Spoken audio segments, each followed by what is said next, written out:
Hello friends, I am Rashmi. Welcome to SRS Info. Today we will discuss the topic of concept of disease under health education and community pharmacy. So, what is disease? Disease can be defined as any deviation from normal functioning or state of complete physical or mental well-being. What is it? Disease is the deviation from normal functioning or normal state of complete physical or mental well-being. If there is any deviation from the normal functioning of mental and physical well-being of a person, we can call it he is diseased. And disease has several spectrum, which is ranging from mild case to severe illness. Disease can be mild or it can be severe. And the end result of disease, that is very important. What is the end result of a disease? The end result or outcome of a disease may be either recovery or disability or death. The disease can be recovered by treatment, or the disease may lead to permanent or temporary disability for the person, or it will lead to the death of the patient. This is the end result or outcome of a disease. Now, let us discuss about the concept of causation of disease. That means, what is the cause of disease? So, previously there was a concept about the causation of the disease. What was it? The previous concept was the germ theory of disease. It is known as germ theory. Why? The concept of the previous time was that disease were thought to be due to the specific germ or agent. It was believed that the disease were thought to be due to specific germ or agent. This is known as germ theory. This was the previous concept about the causation of disease. But what is the new concept? Now the concept has been changed. The new concept says that diseases occur due to multiple factors. In the previous concept, it was believed that the diseases were thought to be due to specific germs or agent. But now, it is realized that diseases occur due to multiple factors. What are these multiple factors? The agent, host, and environment. We need an agent, a host, and environment. And the interaction of all these important factors, these three factors lead to disease. So that these three factors are called epidemiological triad. These factors are called epidemiological triad. Three factors. What are they? Agent, host, and environment. So this is the new concept about the causation of disease. Let us understand this epidemiological triad in detail with some examples. Let us take tuberculosis as a first example. This is the disease. Okay, tuberculosis is a disease. What is the causative organism or agent or germ of this tuberculosis? That is tuberculosis bacillus. This is a bacteria. Okay, so this is a germ. This is a microorganism. And what are the other reason, other factors which lead to this attack of this bacteria? One is poverty. The poor population or the population under poverty line are more sensitive for this attack of this bacteria because they are not capable to more concerned about the health. Okay, then overcrowding. Those area where the people are overcrowded, and those people or the community which are affected by the malnutrition, etc., are the environmental factors which lead to tuberculosis. Okay, tuberculosis is mostly affected by the poor population. Clear?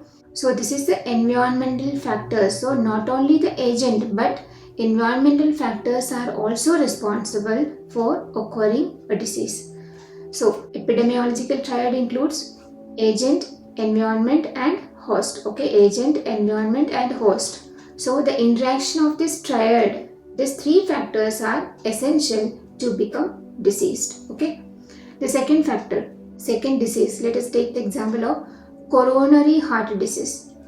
There is no need of any particular agent or any particular germ for this coronary heart disease. But coronary heart disease occurs due to environmental factors. Mainly the reason of coronary heart disease, the environmental factors or the lifestyle of a person, okay, like excessive fat intake, smoking, lack of physical exercise, obesity, etc., which lead to coronary heart disease. Okay, these are the environmental factors. Clear?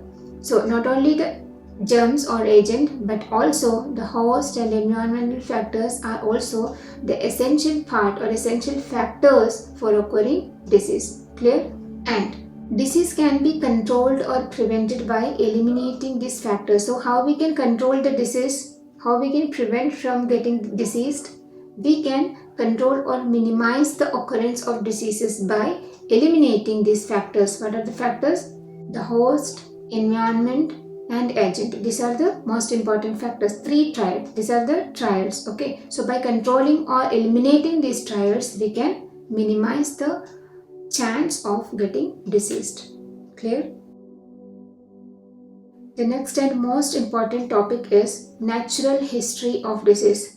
Before going to the diagnosis and other treatment part of the disease, the most important point to be understand is that we have to identify, we have to expose the natural history of the disease.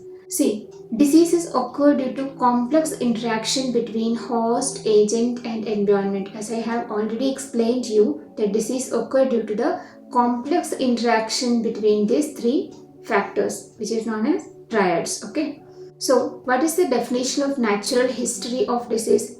History means the study of past. Here, the study of evolution of disease from the earliest stage of pre-pathogenesis. The earliest stage of a disease we can call as pre-pathogenesis. So, the study of evolution of disease, that from the earliest stage of pre-pathogenesis to its termination. What is the termination of a disease? Either in the form of recovery or disability or death. Clear? So, the study of evolution of disease from the earliest stage of pre-pathogenesis to its termination. This is what we can call as natural history of disease. Clear? Then every disease has its own natural history. Clear? Every disease has its own particular natural history. But the important point is it need not to be the same in all individuals. The disease is same, but the history can be varied from individual to individual. Okay? And the natural history of the diseases can be established by different studies. What are they? Cohort studies, cross-sectional studies, retrospective studies, etc. All these studies come to the conclusion of the establishment of this natural history. Clear? So the history can be established by these studies. What do you mean by cohort studies?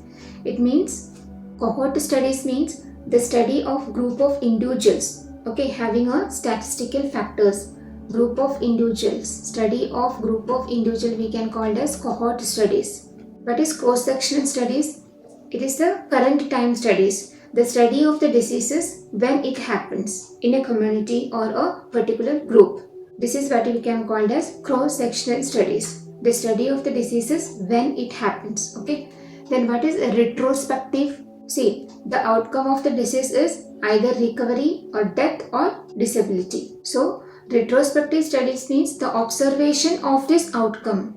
That is known as retrospective studies. By observing the outcome of a disease, we can understand the history of the disease. Clear? This is the retrospective studies. These are the main studies used for establishing the natural history of diseases. Then the natural history consists of two phases. What are they? The first one is pre-pathogenesis. The second is pathogenesis. Clear? The main phases of the natural history is pre-pathogenesis, which consists of the process in the environment. Pre-pathogenesis, all those processes which leads to diseases happening in the environment is called as pre-pathogenesis. But what is pathogenesis? The process in man. When the organism is ready to enter into man, the readiness, the condition of that readiness is called as pre-pathogenesis. But after entering into man, the organism works out within the body and which leads to symptoms and other diagnosis, etc. This phase is known as pathogenesis. Clear? Let us understand in detail about these phases. The phase before the onset of disease in man is called pre-pathogenesis. Before the onset of disease. Clear? The disease agent has not yet entered in man. It's ready to enter but not entered. This is pre-patho. But the factors needed for its interaction with human host are already present in the environment. All the factors which are needed for its interaction with the host. See, this is a triangle. Environment, host, agent. Agent and environment are ready. They are just ready to enter into the host, and after entering into host, they interact together. This complex interaction leads to disease. So before entering into the host, this phase is called pre-pathogenesis. All the conditions are ready. If potentially speaking, we are all in the pre-pathogenesis phase of many diseases. We are in such a stage, we are in such an environment that we all are in the pre-pathogenesis phase. At any time we can be attacked by any agent, any disease causative organism. Clear? So human beings are in the pre-pathogenesis phase. But the most important point to be noticed that the mere presence of the epidemiological triad is not sufficient to initiate a disease. See, we are living in such an environment that we can be affected by diseases at any time. But it does not happen. Why? Some people are affected by diseases and some people are not. Why? The interaction. This is the important thing.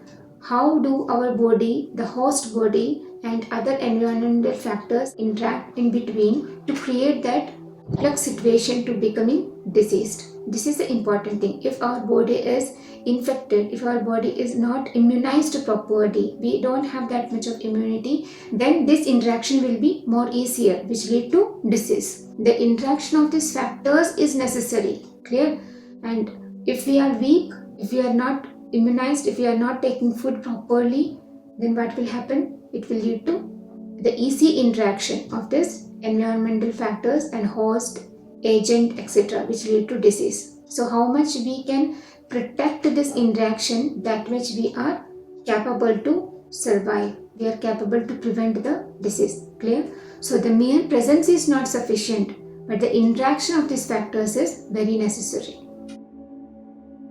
That was the explanation about pre-pathogenesis. Now the second phase is pathogenesis. Clear? This phase begins with the entry of the disease agent into man. Man is the host. When the agent is entered into host, then the pathogenesis phase starts. And one important point here is that incubation period. What is incubation period? Certain interval of time before the onset of clinical signs and symptoms of the disease. The agent is entered into host.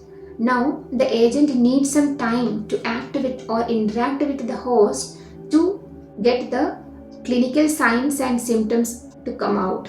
It needs some time to interact with the physiology and tissues of the body of the man, of the host. This time period is known as incubation period. During this incubation period, the host does not show any symptoms of disease. Clear?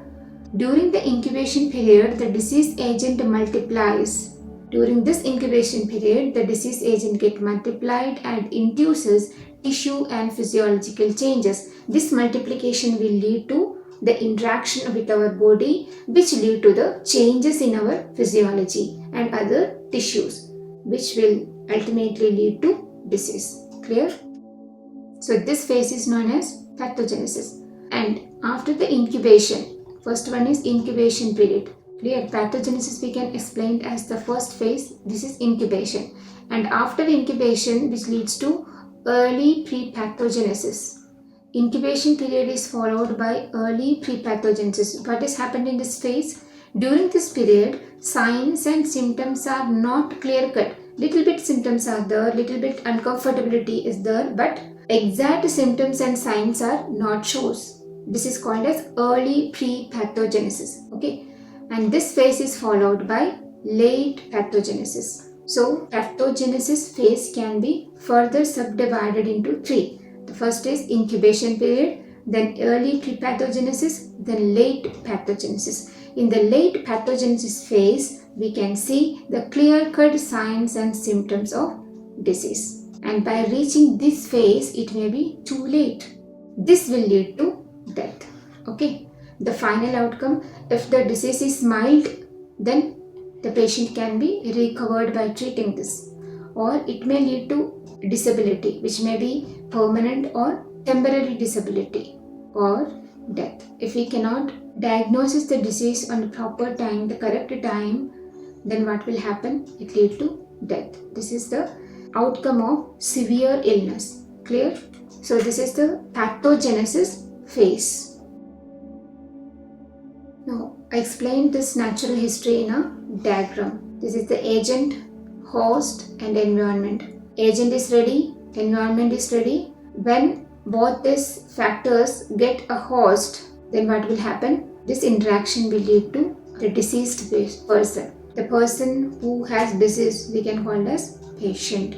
Clear? The interaction of all this environment, this triad, epidemiological triad, lead to disease. Clear? This is the natural history. From the evolution to the termination of disease, we can call it as natural history of disease. Now, what is the importance of this natural history? Each disease has its own natural history, but it is not necessarily same in all individual. Disease is same, but history may be vary. By understanding these phases of natural history, we can improve the experiments in the field of healthcare. If the phase of natural history is known, the appropriate level of prevention can be applied, and this will be a great support for the community healthcare. Clear? So the study of natural history of disease is very, very important. So this was the topic for today. In the next class we will discuss about disease agents. Okay, hope you enjoyed this video. Thank you.